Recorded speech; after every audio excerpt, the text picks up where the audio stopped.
Hello and welcome back to another episode of the Bunch Notes podcast. This is Dan here at Cass. Heisman ceremony was kind of electric. Shout out Blake. I'm sure everyone's seen it. I know Blake has been on a bunch of shows. He was on Pat McAfee. Barstool posted him. Blake was the guy in the Julian Sayin press conference, just standing there on the right. Shout out Blake, did a phenomenal job representing Silver Bulletin. Just so proud of him. Heisman, obviously, no shocker. Mendoza wins. I think we were all in agreement. Pavia is a absolute clown, I would say, right? Like I think he is. I kind of liked him before, but now he's just I was turned off by him. His brothers looked like baby Jokic brothers. Like it was crazy the way they were walking in and everything. Yeah.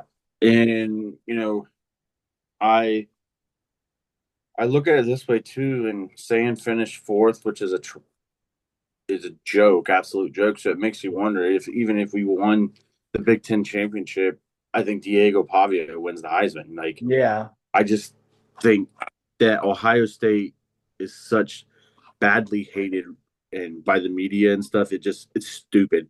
Like I think I texted you this over the weekend.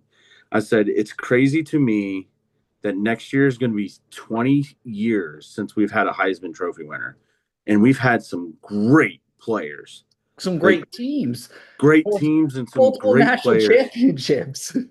and we haven't had a Heisman Trophy winner. Granted, we're all about team awards and Yeah. awards and stuff like that, but like not to having a Heisman Trophy, like you're talking like guys like, and I'm thinking I'm just going to throw out on a limb like superstars here, guys like Chase Young, Justin Fields, Braxton Miller, Ezekiel C.J. Elliott. Stroud, Ezekiel Elliott, not to win the Heisman Trophy, it's wild. It's crazy. Marvin Harrison Jr. Like I know he got invited. It's crazy. The Ohio State disrespect and it's funny because it's with the awards, Ohio State gets disrespected.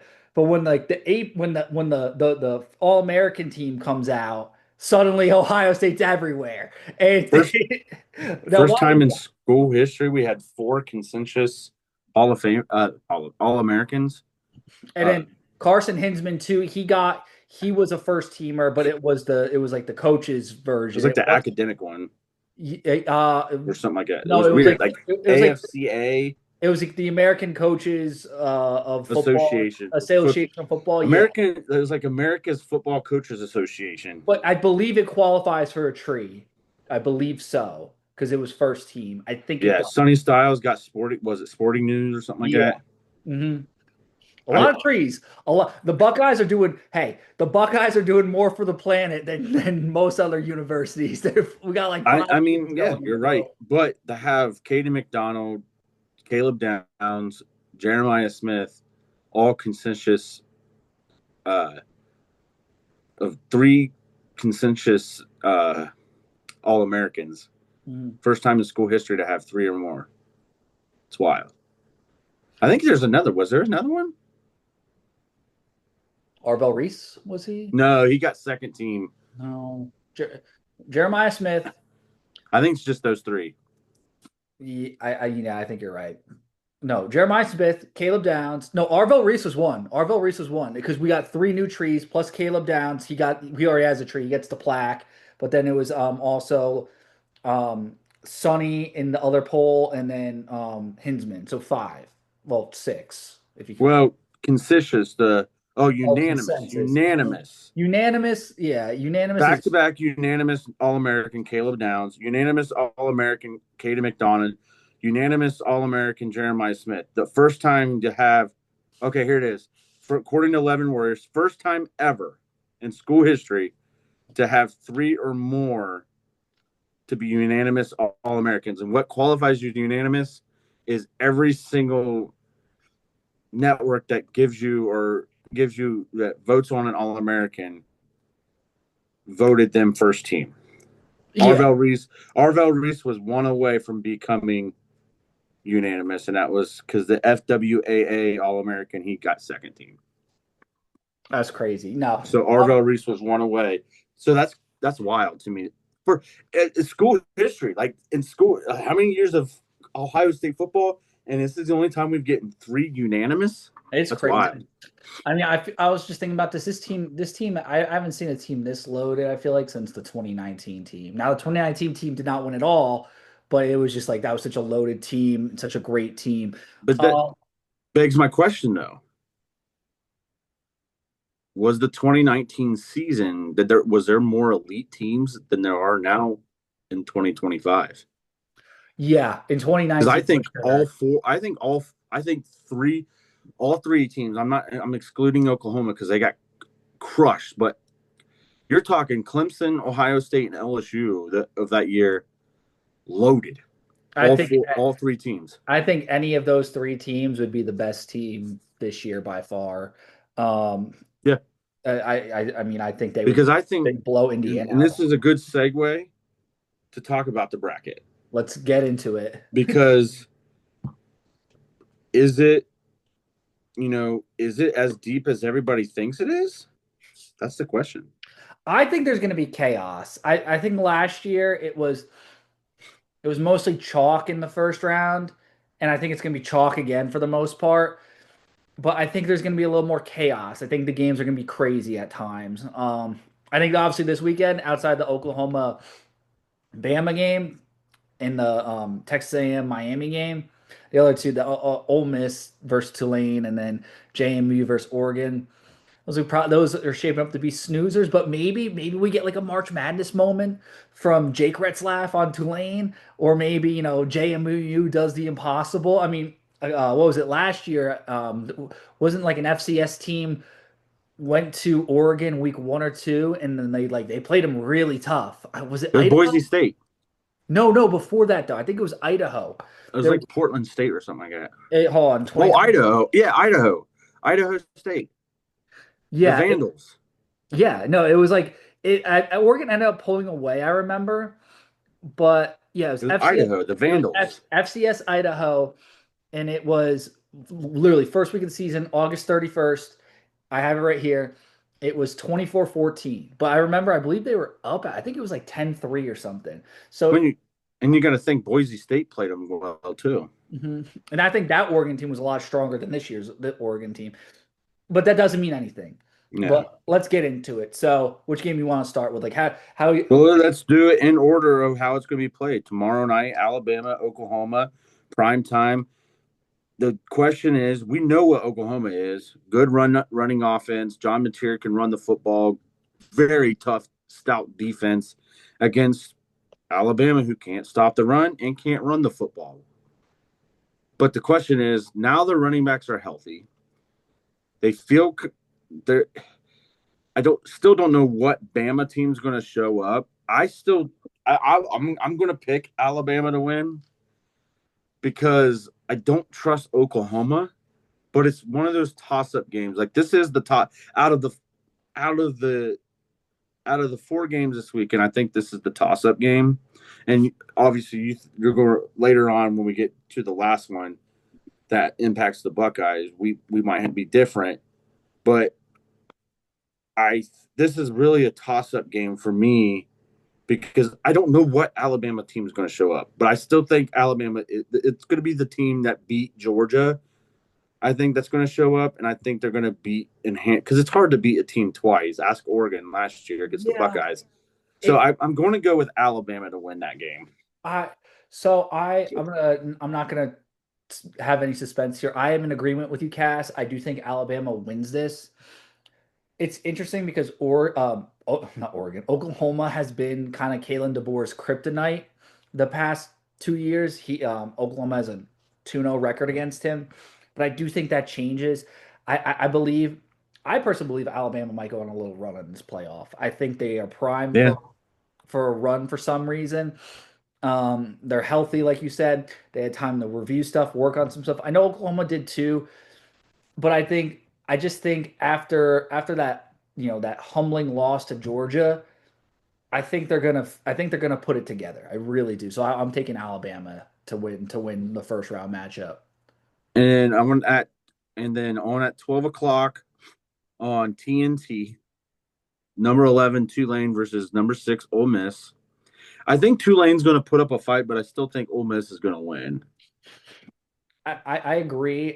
I believe Tulane will make this closer than the first time. Because the first time it was what, like 45-14 or something. It was close in the first half. Ole Miss just blew them out of the water. I think Jake Retzlaff is the key to this game. If he can have a really good game, this is going to be a close game. I'm not sleeping on Tulane. I could see a world where maybe they do pull the upset. I'd give it like a 10% chance. Um, like Ole Miss, they have Pete Golding is the new head coach, right? And they're saying, "Oh, it's the biggest game of his life." I disagree with that. Take everyone saying because if this was week one and his first time coach, it'd still be the biggest game of his life. I don't Yeah. think that's going to play much into it.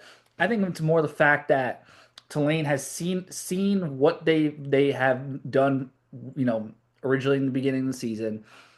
I think the coaching advantage is now with Tulane with Lane gone. Ole Miss has had a lot of questions with guys possibly entering the portal, a lot of distractions with Lane. So I think it's close, but I think Ole Miss wins. But it's gonna be. I think that's a keep your eye on it game for me. Yeah. And then 3:30, Oregon hosts JMU. I think this is going to be the blowout game of the weekend. I think Oregon blows out James Madison. I thought that one was at 7. Was it not? No, I think A&M Miami is. No, we have it all wrong. It's no, it's James Madison, Oregon, 7:30. Why Tulane, is that the prime time game? it's terrible. I know. Ole Miss Tulane is 3:30. So the noon game is Miami. We'll go down though. We'll go. Oh my Lord. Well, okay.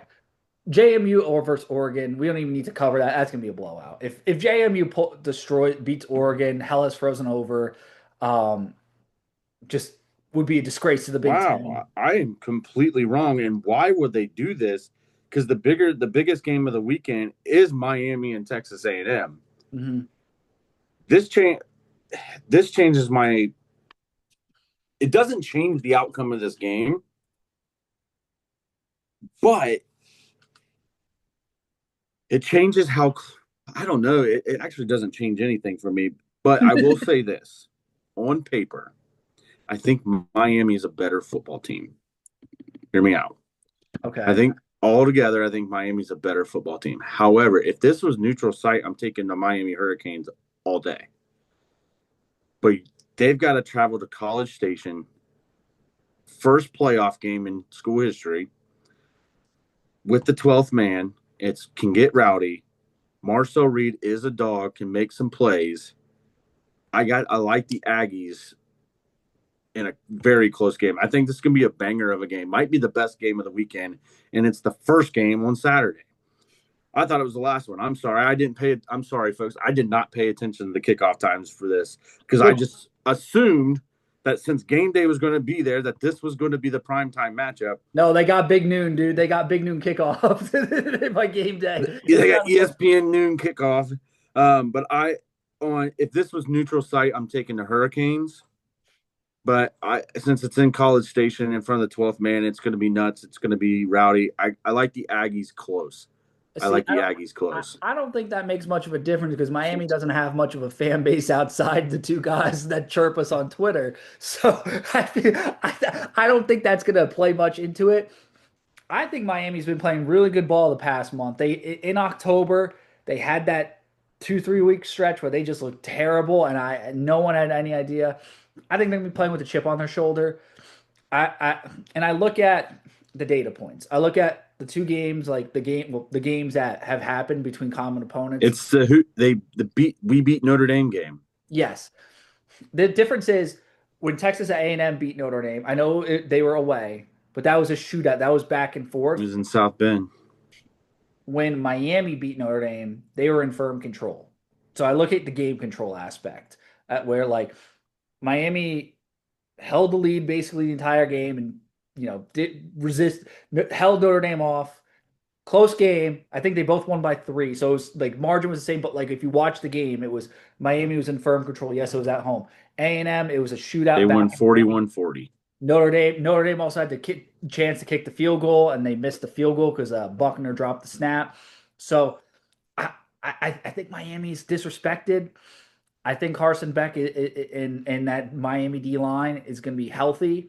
And the key in this one is the Miami D line. If they can keep Marcel Reed from running and force him to play quarterback, I like Miami. I think Miami does Uh, it. it all depends what Carson Beck shows up. That is true. Yeah. That is But I true. like the Aggies at home. All right. So now we got Oregon versus Texas Tech, Alabama versus Indiana. So Oregon versus, and I love what Ohio State did, by the way, on this. Oregon versus Texas Tech in the Orange Bowl and the Rose Bowl on January 1st. That's the noon game. And then at 5 o'clock, I would have Alabama at Indiana. We have Alabama at Indiana Mhm. on New Year's Day. Reason why we're going through the bracket, folks, is we could be wrong, but next week is Christmas. We're on Christmas break, so we're going through the bracket. Ole Miss versus Georgia in the Sugar Bowl, Yeah. and then in the Cotton Bowl, you have Texas A&M, and I have Texas A&M and Ohio State. You have Miami and Ohio State. I Yep. think that's the only game that's different for us. Um, I'm going to start with the Orange Bowl Me too. again. Going to be a banger of a game. Like, it's going to be great defense versus great offense, strength on strength. I like the Ducks Same.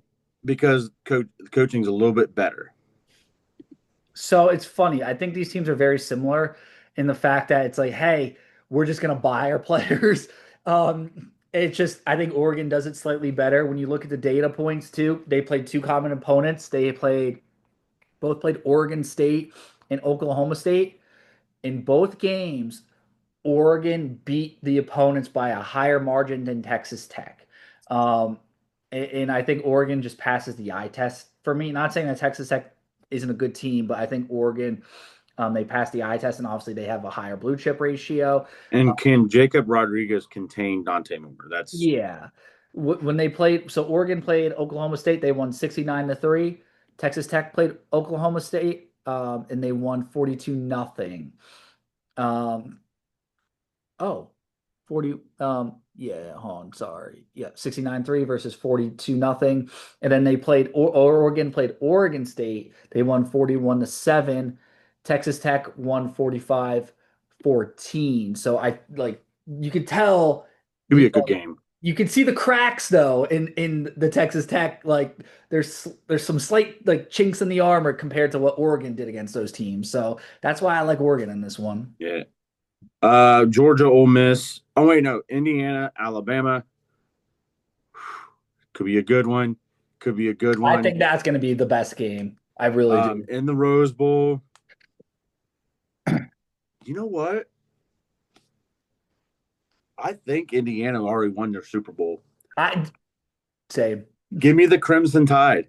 yep. Give me the Crimson Tide to upset the Indiana Hoosiers. I am with you. This has been Indiana's a great team. They have earned the number one ranking. It feels like though beating Ohio State and then Mendoza winning the Heisman feels like the peak. It really does. Um, it's Ohio State played the worst game they played in a year and a half against Indiana. I don't think Bama will do that. I think they'll come ready, and I think Indiana might be in for a rude awakening. So I agree with that. Uh, But Georgia Mendoza will wins. put up a lot of Yeah. points. Mendoza and the offense will be like a 42, 30, 38 game. Like, and it will be a shootout. That will be fun. I guarantee it. Yeah.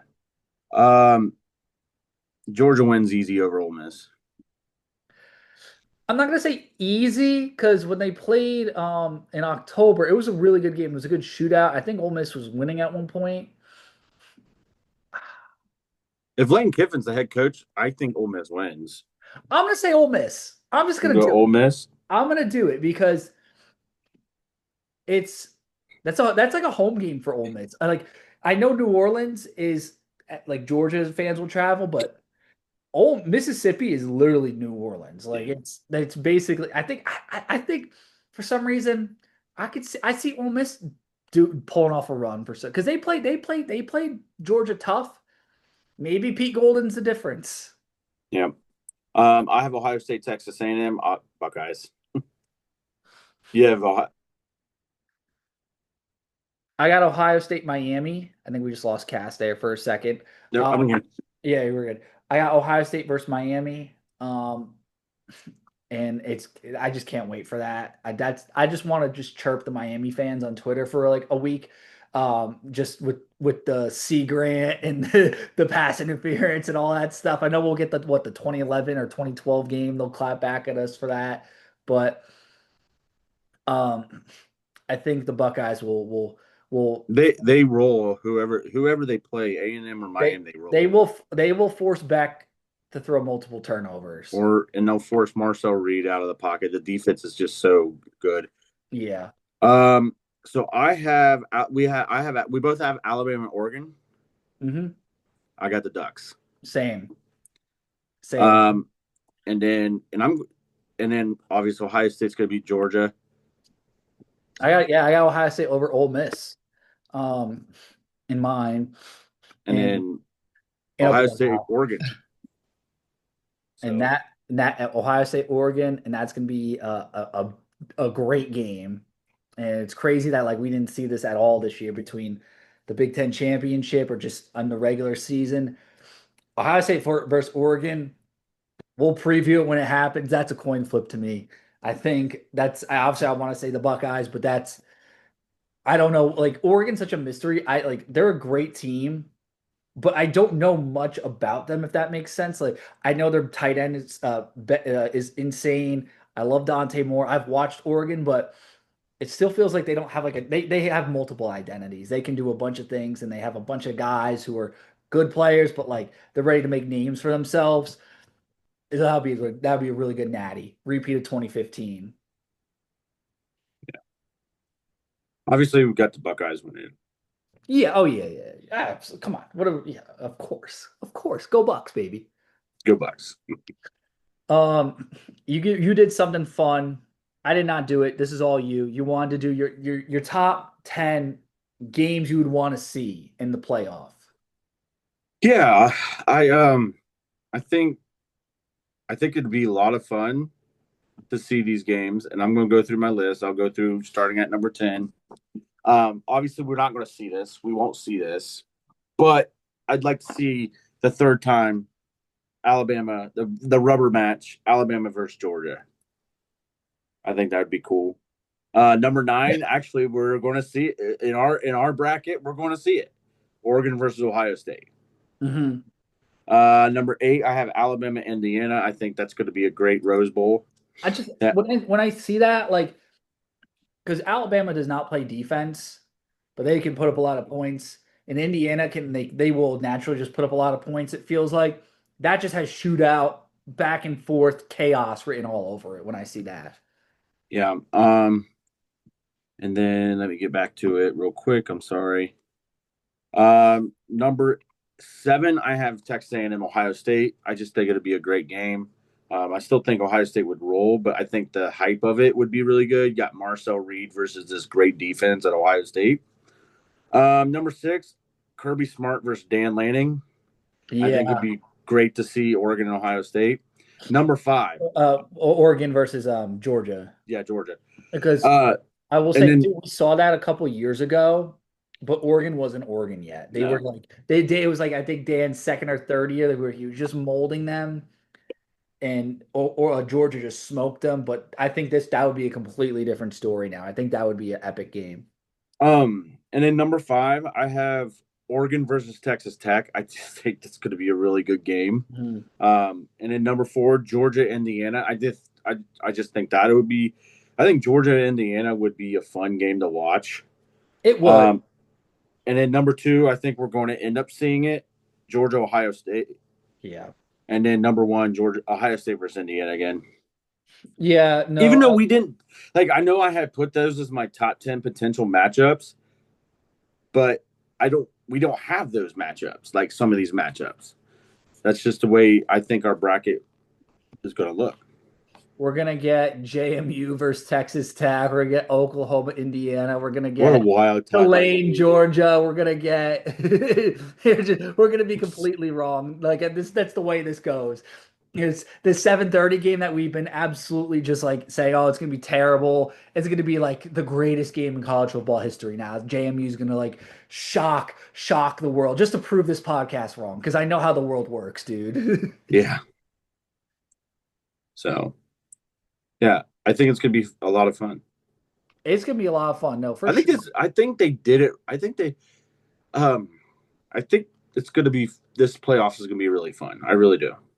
It's gonna be really good. Yeah. Oh, I'm pumped. Um, Do we want to discuss what passed yesterday by the college football playoff committee that's starting next year? yes, let's do it. So Notre Dame, we already knew Notre Dame, no matter what, 12 if they're ranked 12 or higher, they're going to be an automatic bid. Now, Memorandum of Understanding, it's yeah, called.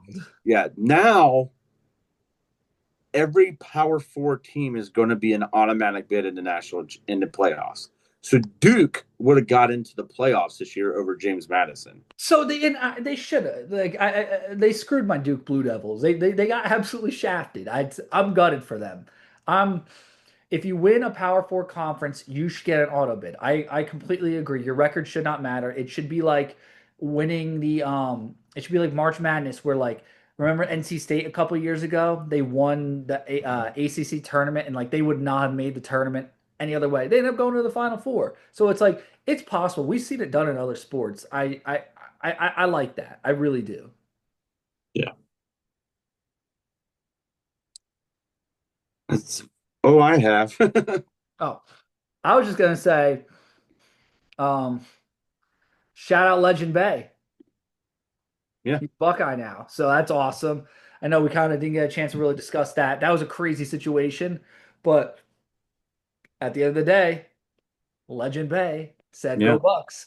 And Bryson Rogers hits the portal. It sounds like he's probably going to join Heartline down at USF. My buddy sent me a thing. He's like, you need to post this meme. I didn't post it, but I'll tell everyone verbally. It's like the Fairly Odd Parents, and it's Dinkelberg, and it's just we're gonna post that every time someone enters a transfer portal because it's gonna be like Heartline. It's gonna be like Heartline because it's like they're all going to USF, man. Like Lincoln, Bryson, they're all gonna end up at USF. I bet, dude. You can't even be Uh, upset now because he's what is Michigan going to do, man? Hmm. I wanted to post this on Twitter, but I was actually genuinely afraid I was gonna get yelled at by the Michigan fans. This is my segment because if I post this on Twitter, it would do great on engagement, but I don't have time or like the mental capacity to deal with that fan base this week. Coaches Michigan can get at a discount who would actually be good coaches for the university. And here are my candidates. Number one, Fran Brown, Syracuse. I love what Fran Brown does. His quarterback got hurt this year, but when he had a semi-competent quarterback in Kyle McCord, Syracuse was actually a really good football team. Love what Fran Brown does as a coach. I also love the Virginia coach, Tony Elliott. He really has turn that program around. And Virginia was like down in the dumps, down in the dumps. And it's funny. I'm like, a lot of these are ACC guys. Georgia Tech's coach, Brent Key, another guy, great in the trenches, great run game. He said the famous quote, if you cut me open, you'll see what colors I bleed. Well, if you cut him open, it's blue and gold. That's very similar to maize and blue. So keep an eye on that. And then I got Coach O. It's not going to happen. But if Coach Ed Orgeron were to go to go to Michigan, he would clean that place up. He's always a pretty solid line coach. I mean, that's his background. The players wouldn't have any idea what to do, like what he's saying. But I will say he would also be a great counter because LSU is probably trying to poach Underwood. He'd be able to probably convince Underwood to stay, or at least counter recruit against LSU because he has all the details there. And then finally, my last coach would be Jeff Monken at Army, just because of the style they run. I think that would be a great fit at Michigan. And I am high on the Manny Diaz train. I'm like, I think Manny Diaz would also be a good fit. He just looks like a Michigan man, even though he has zero relation to Michigan. I really like what Manny has done at Duke. Won the ACC. He had Miami rolling in 2020, that really good start, and then with the turnover chain, and then they kind of fell off. But those are some guys I think Michigan should really consider at discounts. They're going for like DeBoer, Dillingham, this guy. They need to take their medicine. They need to they need to really think about this logically. Maybe not go for the high name, go for the right fit, a guy with character who has built programs that are not, kind of down in the dumps. I think all those guys would be great hires for Michigan, truly. Now, they're not going to do that and they're going to hire Brady Hoke 2.0, but I digress. Yeah. Um. Yeah. I think that they got to hire somebody. Put They got to hire somebody that's not with the Harbaugh family either. They got to do away with it. I agree. Like, I don't think Jed Fish is a good fit, even though just because you coached at Michigan at some point doesn't mean they need to hire like the Michigan man, It just, it's crazy to me that they still want to do that. Right. So Yeah. But that's all we really got, folks. Like we said, we're gonna take a break, I think, next week for Christmas. Um, so no show. We are gonna try to obviously do a preview show for whoever Ohio State plays. It's going to be a little tough logistically. We're not sure if we're going to do it live at Hoggies as part of TSP. If it is, we're going to obviously post we're not going to have a YouTube video then. We'll just post the audio. You'll be able to listen to Apple, Spotify, and then you go to the actual stream on TSP. That'll be your episode. Or if we don't end up doing a live show, because it's all in limbo right now, just everyone traveling. Blake's going to the Cotton Bowl. He's got credentials. If we don't have a live show, we'll just record like normal on YouTube. It's all up in the air, but no show next week. But we will have a preview show for whoever Ohio State plays, whether it be Texas A&M or Miami. But it's gonna be a great weekend of college football, man. I'm excited for the first round of the playoff. yeah, me too. Go Bucks, baby! And everyone have a holly jolly Christmas. And Sharon Moore, you were getting coal in your stocking. Man. You're getting coal. Go Bucks. Go Bucks and Merry Christmas. Merry Chrysler.